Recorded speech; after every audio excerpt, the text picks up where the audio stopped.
Xavier, Nikhil, பெர்னட் குடும்பத்தினாரும் Aaron Samuel அவருடைய பிறந்தநாள் 13th birthday இருக்காங்க. எனவே ஹாப்பி பர்த்டே. மற்றும் ரோஷினி எவாஞ்சலின் பிக்கெட்டின் அவருடைய பர்த்டே இருக்காங்க. Happy birthday. மற்றும் மரித்த Mariya Susai, GS Susai, Mariya Susai, Arokiamary, GM David, Arokiamary, M Jeyaraj, Vidyanathan, Esther, M Arulraj first anniversary, Mariya என்னுடைய ஆணவமாக திருப்படி ஒப்புக்கப்படுகின்றது.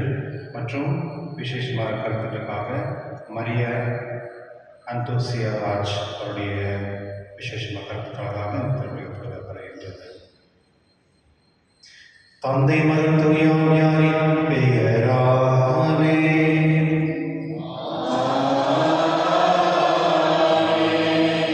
நம் ஆண்டவராகிய இயேசு கிறிஸ்துவின் கடவுளின் அன்பும் தூய ஆவியாரின் நட்புறவும் உங்கள் அனைவரோடும் இருப்பதாக.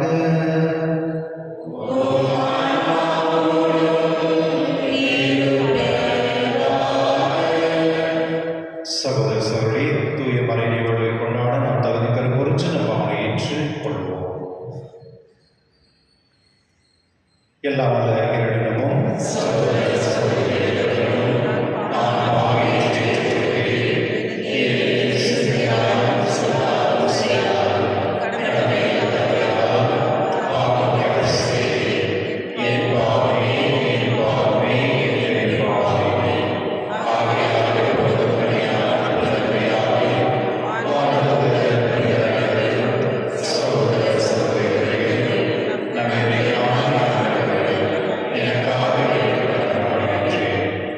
எல்லா வல்ல இறைவன் நம் மீது இரக்கம் வைத்து நம் பாவங்களை மன்னித்து நம்ம நிலை வாழ்வுக்கு அழைத்து செல்வாராக.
மன்றாடுவோமாக. எல்லாம் வல்லவரும் இரக்கமுள்ளவரான இறைவா, உம் திருமகன் எதிர்கொள்ள விரைவில் செல்வோம். உலகம் சார்ந்த செயல்களினை தடை செய்திருப்பவாக. விண்ணக ஞானத்தின் படிப்பினை எங்களை அவருடன் கொள்ள செய்வதாக. உம்முடைய தூய ஆவியார் ஒன்றில் இறைவனாய் என்று வாழ்ந்து ஆட்சி செய்கின்ற ஆண்டவரும் உம் திருமகனாகிய இயேசு கிறிஸ்துவின் உம்மை மன்றாடுகின்றோம். ஆமென்.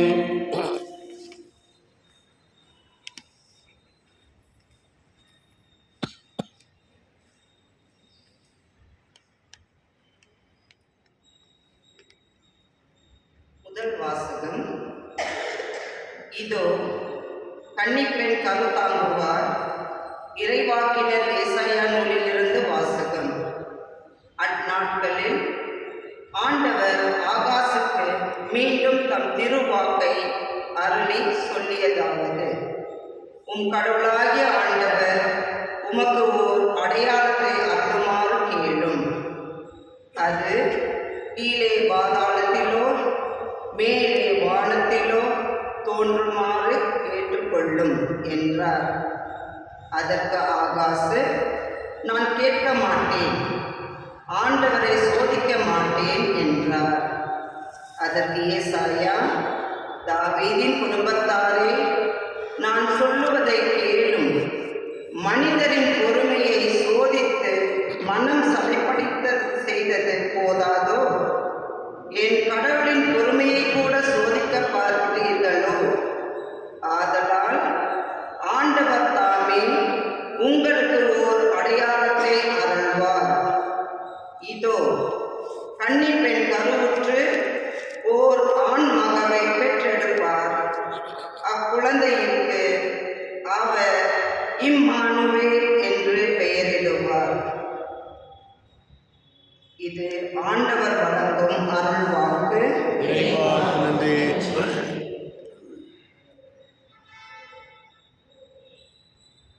பதிலுரை பாடல் பல்லவி. ஆண்டவர் எழுந்தருள்வார், மாட்சிமிகு மன்னர் இவரே. ஆண்டவர் எழுந்தருள்வார், மாட்சிமிகு மன்னர் இவரே. மண்ணுலகும் அதில் நிறைந்துள்ள அனைத்தும் ஆண்டவர் உடையவை. நில உலகும் அதில் வாழ்வனவும் அவருக்கே சொந்தம். ஏனெனில் அவரே கடலின் மீது அதற்கு அடித்தளமிட்டார். ஆறுகள் மீது அதை நிலை நாட்டுவரும் அவரே. ஆண்டவர் எழுந்தருள்வார், மாட்சிமிகு மன்னர் இவரே. ஆண்டவரது மலையில் ஏற தகுதியுள்ளவர் யார்? அவரது திருத்தலத்தில் நிற்கக்கூடியவர் யார்? கரைப்படாத கைகளும் மாசற்ற மனமும் உடையவர், பொய் தெய்வங்களை நோக்கி தம் உள்ளத்தை உயர்த்தாதவர். ஆண்டவர் எழுந்தருள்வார், மாட்சிமிகு மன்னர் இவரே. இவரே ஆண்டவரிடம் ஆசி பெறுவார். தம் மீட்பராம் கடவுளிடமிருந்து நேர்மையாளர் என தீர்ப்பு பெறுவார். அவரை நாடுவோரின் தலைமுறையினர் இவர்களே. யாக்கோபின் கடவுளது முகத்தை தேடுவோர் இவர்களே. ஆண்டவர் எழுந்தருள்வார், மாட்சிமிகு மன்னர் இவரே.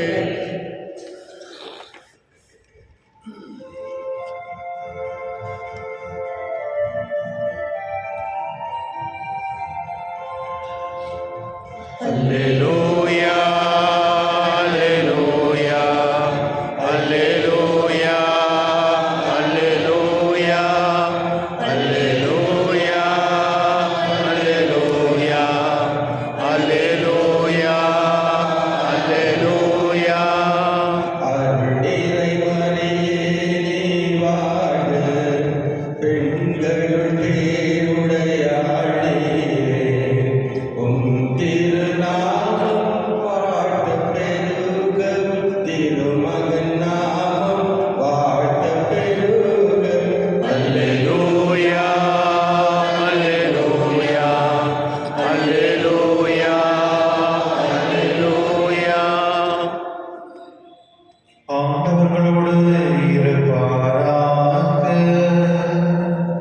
உம் ஆன்மாவோடும் இருப்பாராக. புனித லூக்கா எழுதிய நற்செய்தியிலிருந்து வாசகம். ஆண்டவரே, மாட்சி உமக்கே. 6ஆம் மாதத்தில் காபிரியல் என்னும் வானதூதரை கடவுள் கலிலேயாவில் உள்ள நாசரேத் என்னும் ஊரிலிருந்து ஒரு கன்னியிடம் அனுப்பினார். அவர் தாவீது குடும்பத்தினராகிய யோசேப்பு என்னும் பேரருடைய ஒருவருக்கு மன ஒப்பந்தமானவர். அவர் பெயர் மரியா. வானதூதர் மரியாவுக்கு தோன்றி, அருள் நிறைந்தவரே வாழ்க, ஆண்டவர் உம்மோடு இருக்கின்றார் என்றார். இவ்வார்த்தைகளை கேட்டு மரியா கலங்கி இந்த வாழ்த்து எத்தகையதோ என்று எண்ணி கொண்டிருந்தார். வானதூதர் அவரை பார்த்து, மரியா, அஞ்ச வேண்டாம், கடவுளின் அருளை கண்டடைந்துள்ளீர்.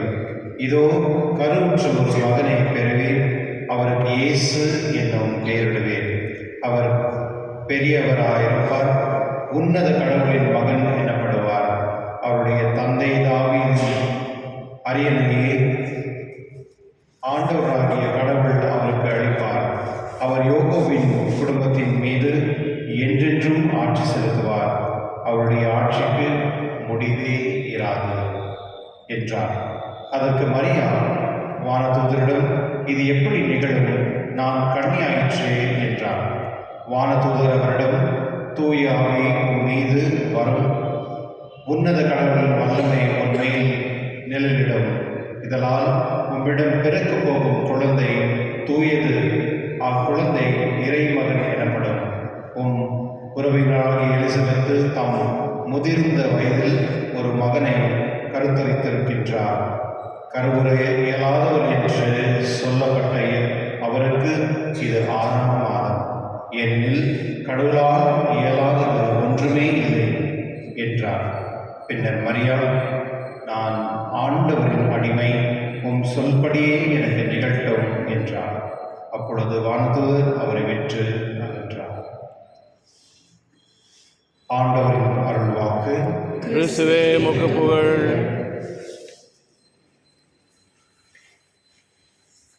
கிறிஸ்துவிலான சகோதர சகோதரி, என்னுடைய நற்செய்தி வந்து கிறிஸ்துமஸ் நற்செய்தி தான்.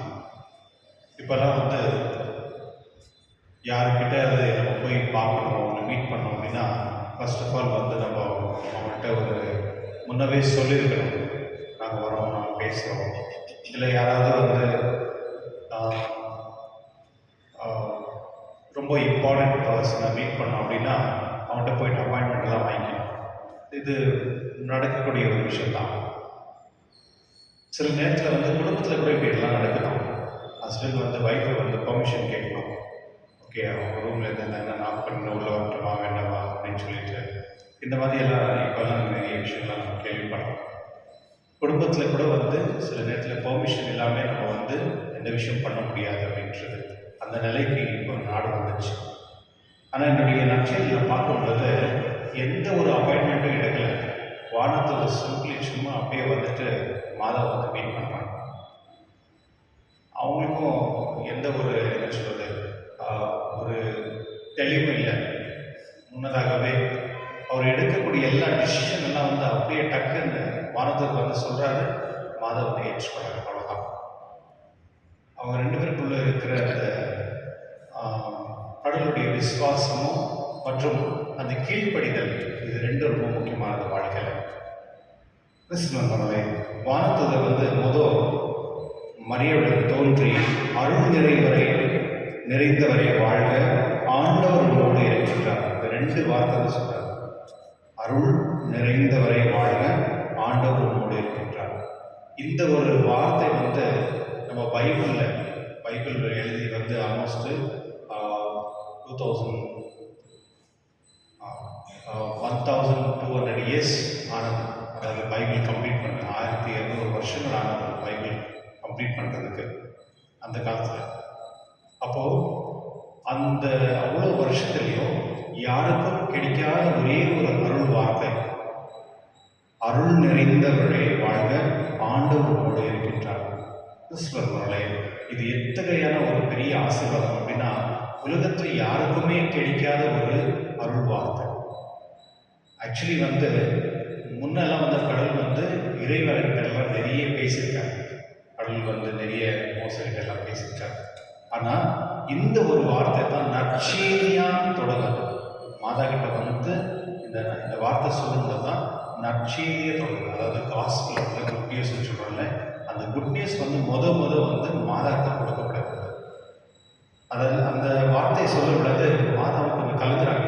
இந்த வார்த்தை என்ன அப்படின்னு கேட்கும் பொழுது வானத்தில் மறுபடியும் வார்த்தை சொல்கிறார், அஞ்ச வேண்டாம், கடவுள் அருளை கண்டறிந்தீர், இதோ கருவுற்ற ஒரு மகனை பெறுவேன், அவருக்கு இயேசு என பெயரிடுவேன், அவர் பெரியவர் இருப்பார், முன்னந்த கடவுளின் மகன் எனப்படுவார். அப்படி டைரக்ட் தான், எந்த ஒரு கிளாரிஃபிகேஷன் எல்லாம் ஒன்றுமே கிடையாது.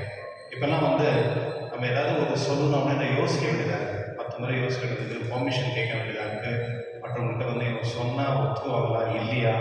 அதனால் இப்போது எந்த பேரிஷில் கூட பாருங்கள், ஏதாவது ஒரு விஷயம் சொல்லணும்னா ஃபஸ்ட்டு பேரிஷ் கவுன்சிலர் மாதிரி அவங்கள கன்வின்ஸ் பண்ணோம், அவங்கள சாட்டிஸ்ஃபை பண்ணோம், அவங்க எல்லாருக்குமே ஓகே சொல்லிட்டு தான் அவங்களுக்கு தான் வந்து நம்ம பேரிஷில் நிறைய விஷயம் நம்ம சொல்கிறோம்.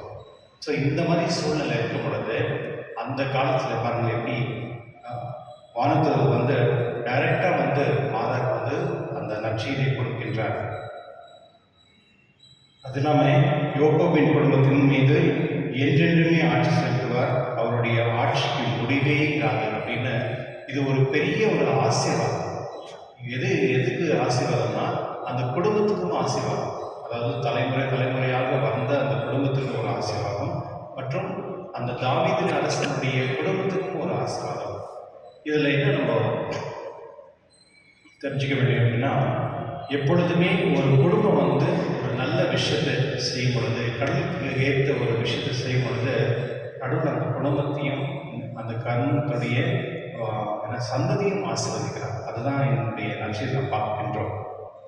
இந்த குழப்பத்தில் மாதா வந்து அது கேட்குறாங்க, இது எப்படி நிகழும், நானும் கன்னியாயிற்றே என்று சொல்லும் பொழுது, தூய ஆவியும் மீது வரும் உன்னத கடவுளின் வல்லமை உன் மேல் நிழலிடும், அதனால் உங்களிடம் பிறக்க போகும் குழந்தை தூயது, அக்குழந்தை இறைமகன் எனப்படும். எந்த மாதிரி ஒரு ஆசீர்வாதம்! அந்த நேரத்தில், அதாவது இஸ்ரேல் மக்கள் வந்து நிறைய அரசு குடும்பத்தில் இருப்பவர்களெல்லாம் வேண்டிட்டு இருந்தாங்க, கடவுள் வந்து நம்முடைய குடும்பத்தில் பிறக்கணும், இல்லை நம்ம வந்து ஒரு நீதிமான குடும்பத்தில் இருக்கிறோம் அப்படின்னு நிறைய பேர் ட்ரை பண்ணிட்டு இருந்தாங்க. ஆனால் ஒரு சாதாரணமான ஒரு சின்ன ஒரு பொண்ணு, அந்த பொண்ணுக்கு வந்து இன்னும் என்ன சொல்றது, மெச்சூரிட்டி கூட இல்லைன்னு நினைக்கிறேன், இன்னும் ஒரு 14 இல்லை 16 இயர்ஸ் இருக்கலாம். அந்த பொண்ணுக்கு வந்து கடவுள் வந்து அந்த ஆசீர்வாதத்தை கொடுக்குறாரு. கிறிஸ்துவனுடைய சில நேரத்தில் வந்து ஆசீர்வாதம் நம்ம குடும்பத்தில் எப்படி வரணும்னு நம்ம சொல்ல முடியாது. கடவுள் நமக்கு அந்த ஆசீர்வாதம் கொடுப்பார். எங்கே கொடுப்பார் அப்படின்னா, எங்கே தூய்மை உள்ள மனதை யார் வச்சுருக்கோம் அவங்களுக்கு எல்லாருக்குமே ஆசீர்வாதம் இருக்கும். எங்கே வந்து தூய்மையான உள்ளம் இருக்கோ அங்கே வந்து ஆசீர்வாதம் இருக்கும். அதனால தான் நம்ம வந்து எப்பொழுதுமே சிறு பிள்ளைகளை வந்து எப்போதுமே ஜெபம் செய்யணும்னு சொல்லுது. அந்த பிள்ளைகள் வந்து ஞானத்திலும் அறிவிலும் பாசத்திலும் விசுவாசம் வளரும் பொழுது கடவுளுடைய ஆசீர்வாதம் தானாகவே வருகின்றது. அது இல்லாமல் அந்த நேரத்தில் அந்த குழப்பத்தில் இருக்கும் பொழுது அவங்களுக்கு ஒரு தெளிவான ஒரு பதிலை சொல்கிறாங்க. அவங்களுடைய கசின் அவங்க வந்து முதிவு, அதாவது வயசான வயதுலேருந்தோ குழந்தைகள் இல்லை அப்படின்னு அவங்களுக்கு தெரியும். இருந்தாலும் கடவுளால் முடியாத எதுவுமே இல்லை அப்படின்ற வார்த்தை வந்து வானத்துக்கு மரியாதை சொல்கிறார். கிறிஸ்துவர்களே, இந்த ஒரு வார்த்தை வந்து நம்மளுக்கு எல்லாருக்குமே ஒரு உற்சாகம் தருகிறது. ஏனெனில் கடவுளால் முடியாதது எதுவுமே இல்லை. இந்த ஒரு வார்த்தை தான் நம்ம வந்து விசுவாசிக்க வேண்டும். நம்முடைய தினந்தோறும் வாழ்க்கையில் வந்து இதை தியானிக்கணும். கடவுளுடைய வார்த்தையை நம்ம தியானிக்கணும். கடவுளால் முடியாதது எதுவுமே இல்லை. சில நேரத்தில் வந்து நம்முடைய வாழ்க்கையில் ரொம்ப குழப்பம் இருக்கும், ரொம்ப பிரச்சனை இருக்கும், நிறைய ப்ராப்ளம்ஸ் இருக்கும் பொழுது அந்த நேரத்தில் வந்து இந்த ஒரு வார்த்தை தான் நம்ம வந்து எடுத்துக்கணும். அதாவது எப்படி வந்து மாதா வந்து குழம்பிட்டு இருக்கிற சமயத்தில் வானத்தை வந்து கடவுளால் முடியாது எதுவுமே இல்லை அப்படின்னு ஒரு உதாரணத்தோடு சொல்லும் பொழுது, இதே போல தான் நம்முடைய வாழ்க்கையிலையும் கடவுள் வந்து நம்ம சொல்லக்கூடிய நற்செய்தி இதுதான். நம்ம கொழும்பிருக்கும் இடத்துல நீ வந்து கவலைப்பட வேண்டாம், கடவுளால் முடியாது இது மேலே உன்னுடைய முயற்சி நீ செய் அப்படின்ற ஒரு உற்சாகத்தை வந்து கடவுள் நமக்கு கொடுக்கின்றார். கடைசியில் வந்து மாதா வந்து ஆண்டவரின் அடிமை உன் சொல்படி எனக்கு நிகழ்த்தும் என்று அந்த வார்த்தையில் முடிக்கிறாங்க. கிறிஸ்துவனுடைய சில நேரத்தில் வந்து கடவுளுடைய நற்செய்தி நமக்கு வரும் பொழுது அது நம்ம எப்படி ஏற்றுக்கிறோம் அப்படின்றது நம்மளுக்கு அது புரிதல் இல்லாத இருந்துச்சுன்னா ரொம்ப கஷ்டம். அது சாதாரணமாக கடவுளுடைய வார்த்தையை ஏற்றுக்கொள்வதே கஷ்டம்தான், அது புரிந்து கொள்வது இன்னும் கஷ்டம். ஆனால் சின்ன பொண்ணாக இருந்தாலும் கடவுளுடைய ஞானத்தினால, கடவுள் மேலே இருந்த விசுவாசத்தால், அன்புனால அவங்க சும்மா அந்த ஆண்டவர் சொன்ன கொடுத்த வார்த்தையை எந்த பிளைண்டாக, எந்த ஒரு குழப்பமே இல்லாமல் அந்த சமயத்தில் வந்து கடவுளுக்கு நான் அடிமை அப்படின்ற வார்த்தை மூலிமா அவர் வந்து அந்த நற்செய்தியை ஏற்றுக்கொண்டு கடவுளுடைய சித்தத்துக்கு ஏற்ற மாதிரி அவங்க நடந்துக்கிறாங்க. கிறிஸ்துவனுடைய சில நேரத்தில் வந்து கடவுளுடைய வாழ்க்கையில் நம்முடைய விசுவாசத்தில் வந்து நிறைய வந்து டிஸ்டர்பன்ஸ் இருக்கும். சில நேரத்தில் அது வந்து கடவுளுடைய சித்தமாக இல்லை நம்முடைய சித்தமாகவே தெரியாது. ஆனால் ஜபத்தில் இருப்பவர்களுக்கு வந்து அதை ரொம்ப சீக்கிரமாக தெரிஞ்சிடும். யார் வந்து கடவுளை நம்பி வாழ்கிறாங்க, ஜபத்தில் இருப்பாங்களோ அவங்க வந்து புரிஞ்சுக்க முடியும் இது கடவுளுடைய சித்தம் அப்படின்னு சொல்லிட்டு. சில நேரத்தில் வந்து நம்முடைய சித்தமே வந்து அது கடவுள் சித்தமாக நம்ம மாற்றிக்கணும். அப்படி கிடையாது. கடவுளுடைய சித்தமே வேறு இருக்கும், மனிதனுடைய சித்தமே வேறு இருக்கும். எதெல்லாம் வந்து மனித சித்தம் அப்படின்னா, என்னுடைய உடலுக்கு சார்ந்தது எதெல்லாம் வந்து நான் விருப்பப்படுகிறேனோ அதெல்லாம் வந்து எனக்கு சார்ந்தது. எதெல்லாம் ஆன்மாவுக்கு சம்மந்தப்பட்டதோ வருகிறதோ அதெல்லாம் வந்து இறைவனுக்கு சித்தப்படி செயல்படுத்துது. அதனால இந்த ரெண்டு புரிதல் வந்து நமக்கு இருக்கணும். அதனால என்னுடைய மாதத்தை நாம் ஜெபிப்போம். எப்படி வந்து மாதம் வந்து தன்னுடைய கடமையை சிம்பிளாக ஒரு சாதாரணமான விதத்தில் கடவுள்கிட்ட வந்து நான் அடிமை உன் சொல்படியே எனக்கு நடக்கட்டும் அப்படின்ற வார்த்தை வார்த்தை சொல்லி அந்த ஒப்பந்தம் பண்ணிக்கிறாங்க. ஒப்பந்தம் கடவுளுடைய சித்தத்துக்கும் மாதா வந்து ஒப்புதல் கொடுத்து நம்முடைய சித்தப்படியே நிறைவேற்றும் அப்படின்னு சொல்லி ஒப்புதல் கொடுத்து அதை ஒரு அக்ரிமெண்ட் மாதிரி பண்ணிக்கிறாங்க. கிறிஸ்தவர்களே நிறைய மேரேஜஸ் நம்ம பார்க்குறோம், நிறைய ஒப்பந்தம் பண்ணிக்குவாங்க, சிக்னேச்சர்லாம் பண்ணுவாங்க. அந்த கமிட்மெண்ட்டோடு இருக்க மாட்டாங்க. ஆனால் சில பேர் வந்து கமிட்மெண்ட்டோடு வாழ்வாங்க, சாவர்களே இருப்பாங்க. அதனால இன்று மாதா கிட்ட வந்து நாம் எல்லாம் எதெல்லாம் ஒப்பந்தம் பண்ணியிருக்கோம் கடவுள்கிட்ட, அந்த ஒப்பந்தத்துக்கு வந்து எப்பொழுதுமே நம்ம சாவர்களே அந்த ஒப்பந்தத்தோடு இருக்கக்கூடிய அந்த அறிவு ஞானம் ஆசிரியப்படி திருமணியில் பண்ணுறாங்க.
ஆண்டவர் தமது பெயரின் புகழ்ச்சிக்காகவும் மாட்சிக்காகவும் நமது நன்மைக்காகவும் புனித திரு அவை அனைத்து நலனுக்காகவும் உமது கையிலிருந்து வழியை ஏற்றுக்கொள்வாராக.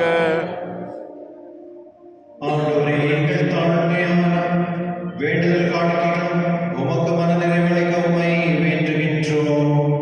உம்மிடம் அன்றாட புதுமான தகுதியற்ற எங்களுக்கு உமது அருளினால் உமது இரக்கத்தின் பாதுகாப்பை அருள்வீராக.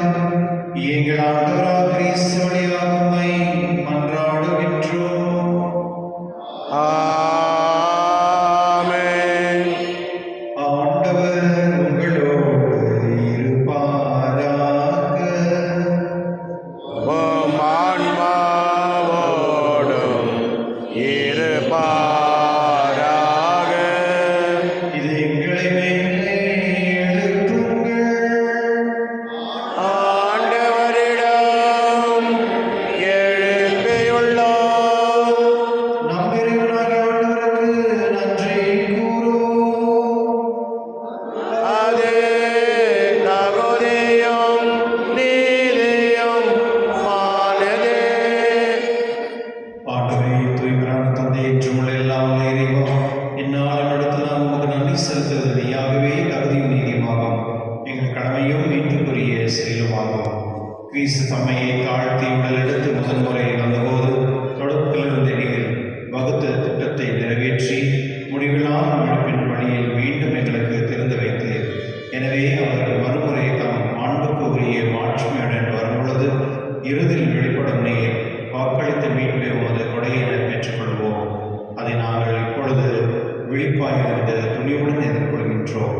ஆகவே வானதூதர் முதன்மை வானதூதரோடும் அரியணைகள் அமர்வோடும் தலைமை தாங்குவோரோடும் வானப்படைகள் அணிகள் அனைவரோடும் சேர்ந்து நாங்கள் உமது மகிழ்ச்சியை புகழ்ந்து பாடி சொல்வதாவது: துயவர் துயவர் துயவர் வான்படைகளின் கடவுளாம் ஆண்டவர், விண்ணகமும் மண்ணகமும் உமது மாட்சியால் நிறைந்துள்ளன. உன்னதங்களிலே ஓசானா. ஆண்டவர் பெயரால் வருகின்றவர் ஆசீர் பெற்றவர். உன்னதங்களிலே ஓசானா. ஆண்டவரே, உண்மையாகவே தூயவற்றை மறைத்திருக்கும் ஒன்று. ஆகவே உம்முடைய ஆவியை பொழிந்து இக்காணிகளை தூய்மைப்படுத்த உம்மை வேண்டுகின்றோம். இவ்வாறு எங்கள் ஆண்டவர் இயேசு கிறிஸ்துவின் உடலும் இரத்தமாக எங்களுக்கு மாறவனாக. அவர் பாடுபட உள்ளம் கடிந்து தம்மை கையெழுத்த போது எப்பொழுது எடுத்து நன்றி செலுத்தி அதை விட்டு தம் சீடர்கள் கழித்து கூறியதாவது: அனைவரும் இதிலிருந்து பெற்று உண்ணுங்கள், ஏனெனில் இது உங்களுக்காக கையளிக்கப்படும் என் உடல்.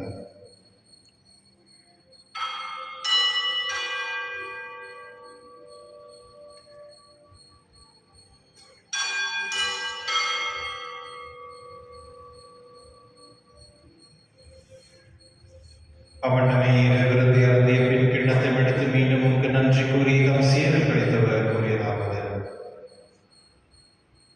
அனைவரும் இதிலிருந்து பெற்று கொள்ளுங்கள், ஏனெனில் இது புதிய நிலையான உடன்படிக்கைக்கு உரிய இரத்தத்தின் கிண்ணம். இது பாவ மன்னிப்புக்கென்று உங்களுக்காகவும் பலருக்காகவும் சிந்தப்படும். இதை நினைவாக செய்யுங்கள்.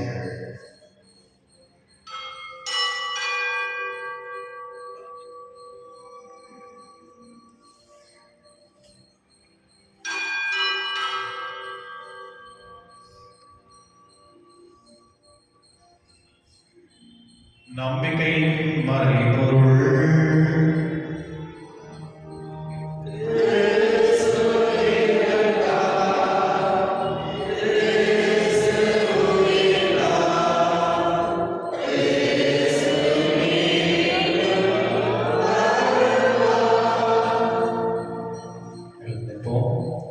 ஆகவே ஆண்டவரே, நாங்கள் கிறிஸ்து இறைப்பினியும் உயிர்ப்பின் நினைவு கூர்ந்து வாழும் தன் மரணத்தை மீட்பளிக்கும் கிண்ணத்தை உங்களுக்கு ஒப்புக் கொடுக்கின்றோம். உம் திருமணம் என்று ஓவியம் புரிய கலந்துள்ள எங்களை ஏற்றுக்கொள்கிறோம். எனவே உங்களுக்கு நன்றி செலுத்துகின்றோம். மேலும் கிறிஸ்துவின் உடலிலும் ரத்தத்திலும் பங்கு கொள்ளும் எங்களை தூயாவை ஒன்று சேர்க்க வேண்டும் என்று தாழ்மையுடன் கொண்டாடுகின்றோம். ஆண்டவரே, உலகெங்கும் பரவிருக்கும் திருவை நினைவு கூர்ந்தள்ளும் எங்கள் திருத்தந்தை லியோ, எங்கள் ஆயர் பீட்டர், எல்லா திருநீராக எல்லோரும் உங்கள் திருவையில் அன்பின் நிறைவேற செய்துள்ளோம். மேலும் உயிர்த்தெழும் எதிர்நோக்கு தூயில் கொள்ளும் எங்கள் சகோதர சகோதரியும் இறந்தோர் நேரம் இறக்கத்துடன் நினைவு கூர்ந்து உமது திருமண முறையில் ஏற்றுகிறோம். எங்கள் அனைவரும் மீதும் இறக்கமாயிரும். கடவுள் கண்ணித்தாயின புனித மரியாவுடைய கணவரான புனித யோசேப்பு, புனித திருத்தந்தையுடைய உலகில் உமக்கு உதவராக இருந்தவராகிய புனித அனைவரோடும் நாங்கள் நிலைவாழ்வில் பங்கு கொள்ளும் தகுதி பெற்று உம் திருமகன் இயேசு கிறிஸ்துவின் உம்மை புகழ்ந்தேத்தும் மரண உம்மை நன்றாடுகின்றோம்.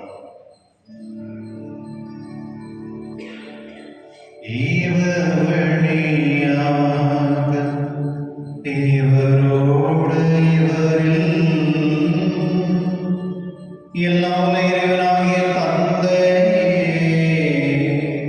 தூய ஆவியாரின் ஒன்றிற்குள் எல்லா புகழும் ஆட்சியும் என்றென்றும் உமக்கு உரியதே.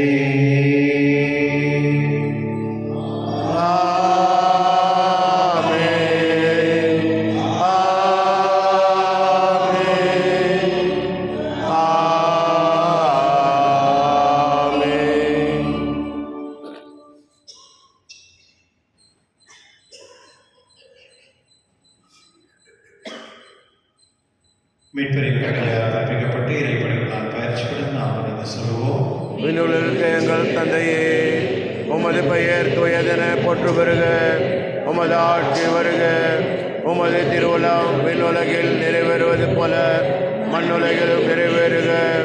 எங்கள் அன்றாட உணவை இன்று எங்களுக்கு தாரும். எங்களுக்கு எதிராக குற்றம் செய்வோரை நாங்கள் மன்னிப்பது போல எங்கள் குற்றங்களை மன்னியும்.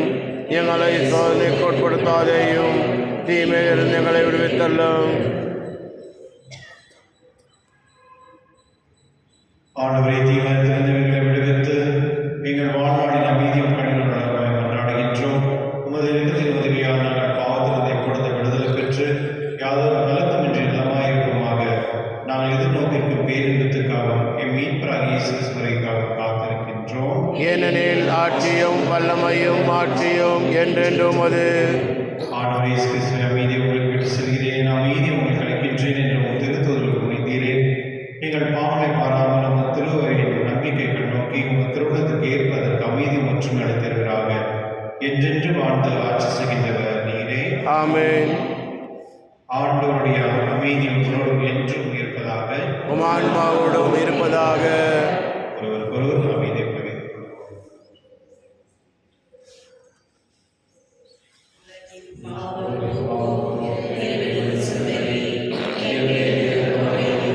உலகின் பாவம் சமரியே எம்மேல் இரக்கமையும். உலகின் பாவம் போக்கும் இருளே சமரியே எமக்கு அமைதியருளும்.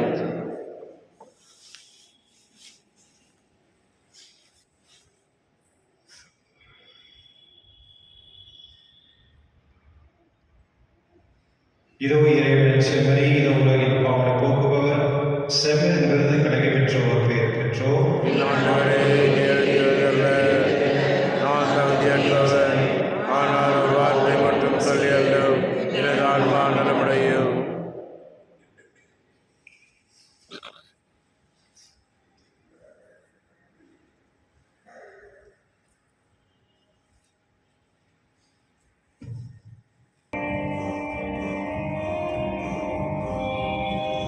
அஞ்சாதே ஆண்டவர் துணை இருக்க, நெஞ்சோடு நித்தம் அவர் நினைவிருக்க. அஞ்சாதே ஆண்டவர் துணை இருக்க, நெஞ்சோடு நித்தம் அவர் நினைவிருக்க. உன் தாயின் உதிரத்தால் உன்னை தேடினார், உன் வாழும் உறவால் உன்னில் இணைந்தார். அஞ்சாதே ஆண்டவர் துணை இருக்க, நெஞ்சோடு நித்தம் அவர் நினைவிருக்க.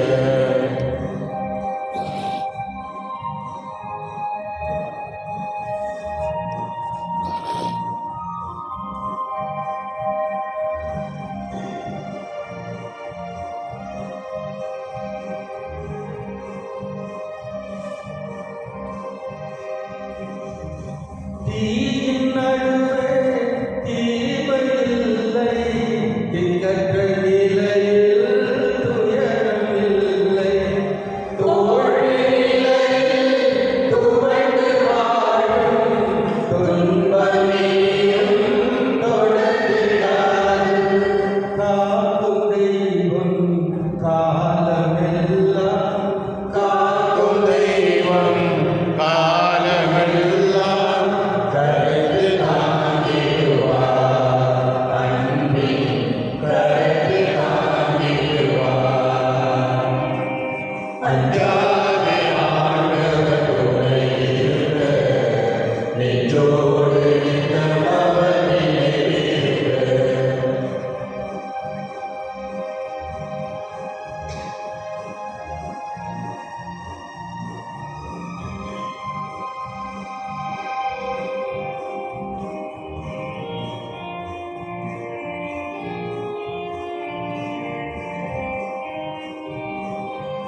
தூரதேசம் வாழ்க்கை பயணம், தேவன் தேசம் உன்னை தொடரும். பாவம் யாவும் பறந்து போகும், பரம அன்பில் பணியை போல. வாழும் காலம் முழுதும் உன்னில், வாழும் காலம் முழுதும் உன்னில். வசந்தம் வீசிடுமே, அன்பில் வசந்தம் வீசிடுமே. அஞ்சாதே ஆண்டவர் துணை இருக்க, நெஞ்சோடு நித்தம் அவர் நினைவிருக்க.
அனுதினமும் பொழிய செய்கின்ற பிறரும் உமது அரசை அருகே காண எதிர்நோக்கி எம்மை பயணிக்க செய்வதாக படைப்பணித்தோடு இணைந்து புதிய விண்ணகம் புதிய மன்னகம் நோக்கிய எம் பயணத்தில் நற்செய்தியின் விதைகளை நாளும் வளர்த்தெடுக்கும் நல்லோரால் எம்மை மாற்றுகிறாக. மீட்பின் யூபிலி கொண்டாட்டம் மற்றும் என் பங்கின் யூபிலி கொண்டாட்டம் ஆகியவற்றில் அருளும் ஆசியும் விண்ணக செல்வங்களின் மீதான உண்மையான நாட்டத்தை எம்மில் தூண்டி எழுப்புவதாக. எம் பங்கின் பாதுகாவலராகிய மீட்பர் இயேசுவின் தூய்மை மிகு இதயத்திலிருந்து வருகின்ற மகிழ்ச்சியையும் அமைதியையும் படைப்பணித்திற்கும் பகிர்ந்து கொடுக்கக்கூடிய திருத்தூதர்களாக எம்மை மாற்றுகிறாக. எல்லா ஆட்சியும் புகழும் ஆராதனையும் உமக்கே உண்டாக.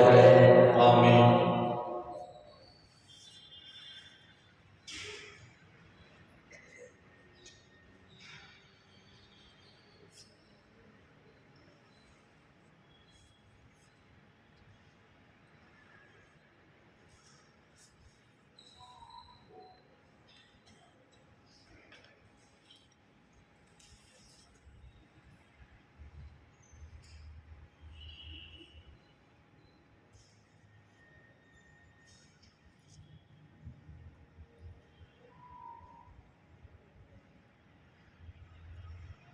மன்றாடுவோமாக. ஆண்டவரே, ஆண்டோடுவில் நிறைவு பெற்ற நாங்கள் உம்மை தாழ்மையுடன் வேண்டுகின்றோம். இம்மறை நிகழ்வுகளில் பங்கேற்பதால் நாங்கள் இவ்வுலகில் பொருட்களை ஞானத்துடன் மதிப்பிட செய்யவும் விண்ணகத்துக்கு உரியவற்றை பற்றிக் கொள்ளவும் எங்களுக்கு காற்று தருவீராக. எங்கள் ஆண்டவராக கிறிஸ்து வழியாக உம்மை மன்றாடுகின்றோம். ஆண்டவர்களோடு இருப்பாராக.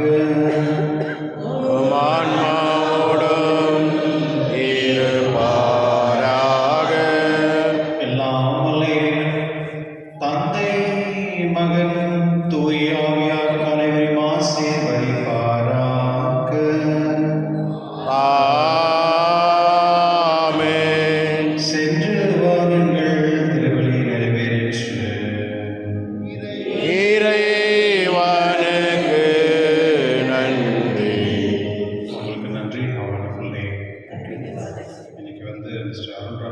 Anniversary first ஆனிவர்சரியா? ஓகே. அவர் வந்து நம்ம பாரிஷில் நிறைய ஆக்டிவாக இருந்தவர். பாரிஷ் கவுன்சிலாக செமிச்சரில் இருந்தாங்க. அந்த ஃபேமிலிக்கு என்னுடைய ப்ரேயர்ஸ் நான் சொல்லுறேன்.